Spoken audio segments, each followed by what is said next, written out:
First, let me thank each of you for your service and what you're doing here for our country and for the people of Afghanistan. It is, as you know, an immense responsibility for each of you to be part of something so important at an important time in the world. Certainly an important time for this country, for the United States of America. And to each of you and to your families, thank you for your sacrifices and your service. It is true I was in the United States Army in 1968 in Vietnam. I was with the 9th Infantry Division. I wasn't smart enough to be in 101st, but worked with the 101st on 2 different occasions, and have many friends who served with the Screaming Eagles for many years. Some even led this much decorated and distinguished division.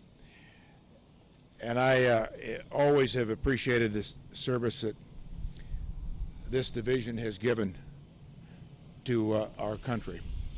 I'm going to ask each of you if you've got any questions or, more importantly, advice for me here in a minute, but let me make a couple of comments. First, I am much honored to serve as Secretary of Defense. It, of course, is a personal privilege, but more than that, it is an opportunity to serve with America's finest men and women who render as selfless a service as I know. And to be part of your team is indeed a great privilege. And I want you to know how proud I am to be part of your team and working with you. And I want you to also know that I will always do my best for you, for your families, our country. I will always put our men and women in uniform first and do everything I can to ensure your safety, your success, and everything that you're entitled to.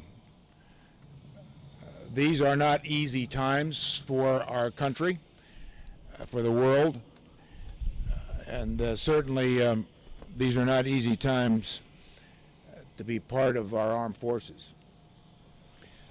But they are times that give us each a rare opportunity to participate in something that doesn't come along every day.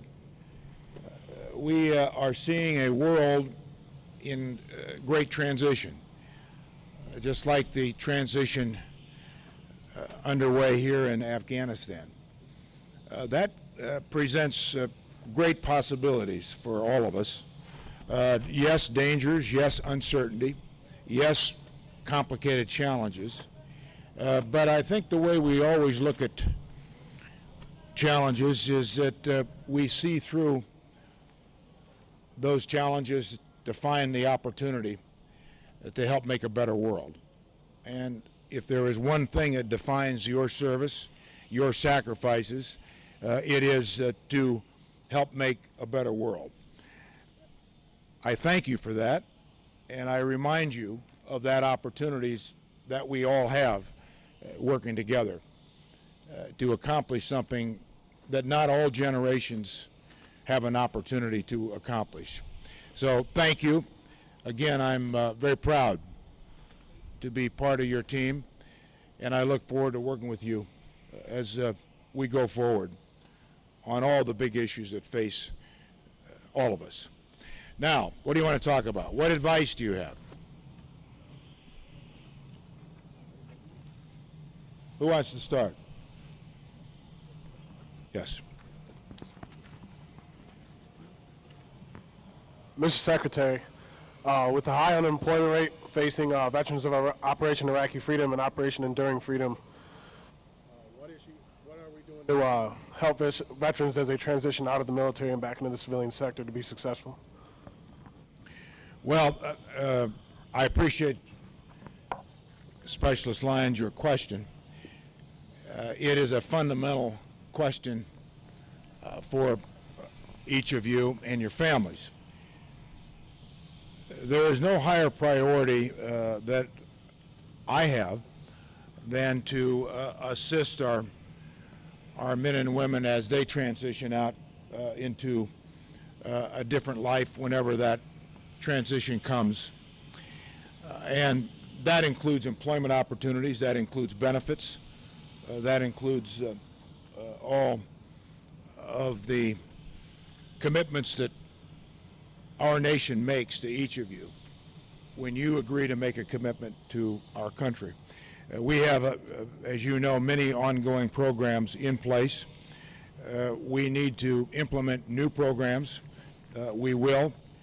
I will do everything I possibly can to assure those commitments are fulfilled at every level, in every program. In fact, when I get back next week, I'm going to be meeting with Secretary of Veterans Affairs, General Eric Shinseki, to reconnect with General Shinseki, who I've known for many years, as committed and dedicated American as I know of. You know of his distinguished military career. And that's one area of cooperation, of working closer with the VA in assuring that some of those programs are carried forward. We have other programs specifically focused on employment, a new GI Bill, which I hope many of you and your families are either taking advantage of at some point or will. I was a leading co-sponsor of that legislation back in 2008, which I'm very proud of. That, I think, gives our military men and women and their families, for the first time ever, more options and more benefits than ever. So many of the programs that we need to continue to work through, the funding for those is critically important, and I will do everything within my power to assure that the funding is there and the commitments that we've made to you are fulfilled. Thank you. Yes. Mr. Secretary, how will sequestration affect military PCS movements? The question is on sequestration and PCS movements, but larger questions abound on sequestration, as you know. I think you all are aware of what's going on in Washington with sequestration, and essentially what that means is what is happening to the Department of Defense as one of the federal agencies in Washington. We are required to take a cut in our budget. We are managing that. We are dealing with it. We will continue to manage with those realities. Further complicating that is a continuing resolution that is funding our departments, funding the government. That continuing resolution comes due March 27th, so the Congress is going to have to make a decision as to what happens after the 27th. Many of you have been following this. The House of Representatives passed legislation here this week, but that being the landscape, which most of you know, yes, it affects everything. It affects all of our programs, but what I'm committed to do and our leaders are committed to do, I've met with the chiefs of each service and the secretaries of each service a number of times.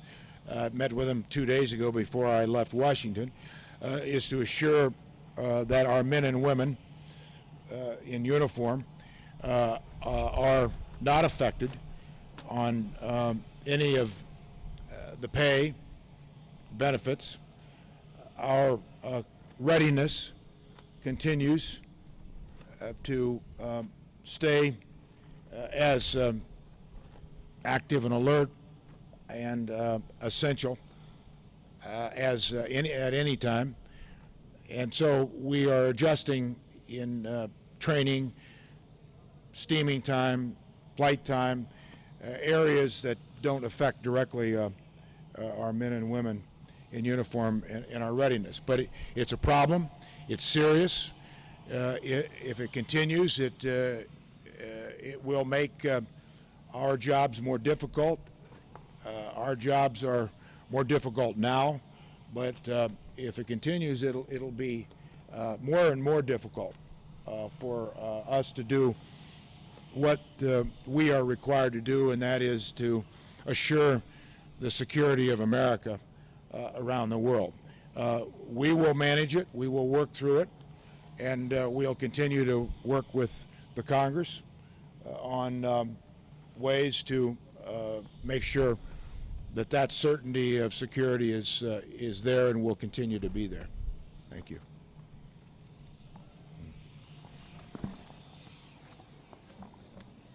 So some of the benefits for same-sex partners are already in the works. Do you plan on pushing so that the same-sex partners get all the benefits as other spouses? Well, the quick answer to the question is yes, absolutely. I made that commitment to the Congress. I made that commitment to the President. It's the right thing to do.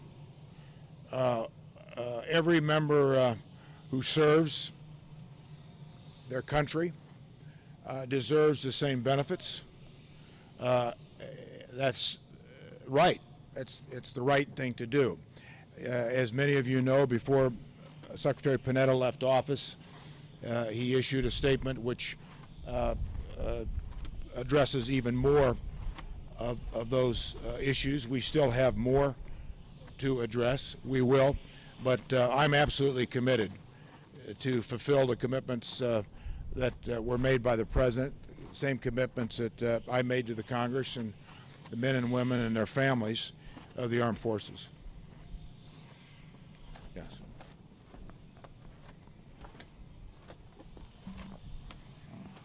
Mr. Secretary, with the budget cuts and the downsizing of the military, how will that change what our main focus as soldiers and the military will be when we get back to stateside, Mr. Secretary?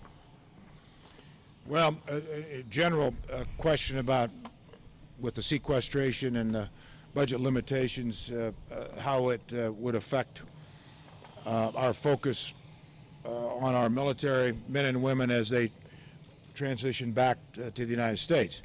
As I said earlier, if the sequestration continues, and we see this for a long period of time, it is going to affect our ability to have flexibility and certainty in assignments and other areas that will affect some of our people. So I think in the meantime, we must continue to work with the Congress and work with our people and manage the realities that we have in front of us to assure the readiness and the capabilities of our forces. Take one more. Yeah.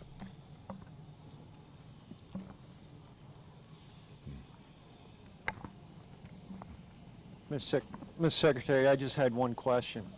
How is this everything going on in Congress right now going to affect us that are about to retire? Well, I think the retirement benefits and all the commitments that have been made to all of you will continue to be assured, and we will protect those benefits. And I have every confidence that the Congress has every intention in continuing to work with us on assuring that all of our retirement benefits and other benefits continue to be funded and the commitments fulfilled. Okay. Again, thank you very, very much for your service to our country. Give my regards to your families. I have some appreciation for what your families go through. I think the families are always in a position where it's, in almost every case, most difficult for them. Not that it's easy for you, but the families have to always kind of be behind and worry and deal with the day-to-day rigors of in many cases, one-parent families and other responsibilities while you're doing your job for our country. And I want you to know, as Secretary of Defense, I have some appreciation of that. I recognize that, and we very much appreciate that. Thank you very much. Take care of yourselves. Thank you. Thank you. Thank you.